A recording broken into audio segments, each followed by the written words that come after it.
The fallout from the U.S. Capitol insurrection and riots that took place last Wednesday now includes university students and alumni increasingly calling for sanctions against two Republican senators who once taught at or attended those institutions. At this point, the focus has been on Josh Hawley, Missouri, and Ted Cruz, Texas, but as anger on campuses builds over what students perceive to be elected GOP officials' role in undermining a peaceful presidential transition, the list is expected to grow. The University of Missouri, where Senator Josh Hawley was once on the faculty, was among the first. Last Wednesday night, the Mizzou Student Bar Association issued a letter harshly criticizing Hawley and calling on him to resign after he challenged the Electoral College results of the 2020 presidential election. As reported in the Columbia Missourian, the students' letter said, "Hawley's objection succeed at inspiring a moment of insurrection resulting in the loss of at least one American life, not to mention the irreparable damage to our nation at large."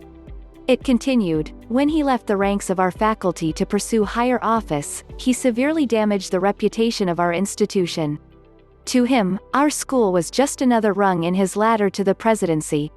We are sad to find today that our U.S. Capitol building has replaced Hulston Hall as the latest casualty in the endless ambition of our former constitutional law professor." At Yale and Harvard, students and alumni were calling for the senators to be disbarred.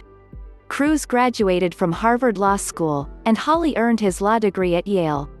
According to reporting in the Washington Post, more than 3,000 law school alumni and students have signed a petition calling for the disbarment of Senators Hawley and Cruz because of their efforts to undermine the peaceful transition of power after a free and fair election.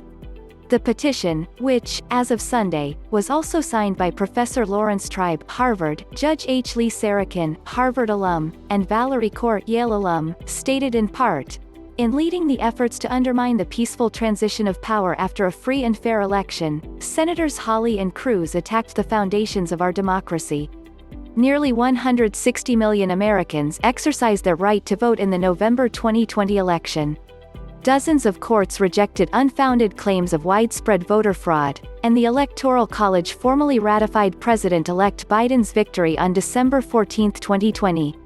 Despite these clear expressions of the will of the people, and with full knowledge of the implications of their actions, Senators Hawley and Cruz publicly announced their intentions to object to Congress's certification of the Electoral College's votes set for January 6, 2021. In doing so, Senators Hawley and Cruz directly incited the January 6 insurrection, repeating dangerous and unsubstantiated statements regarding the election and abetting the lawless behavior of President Trump.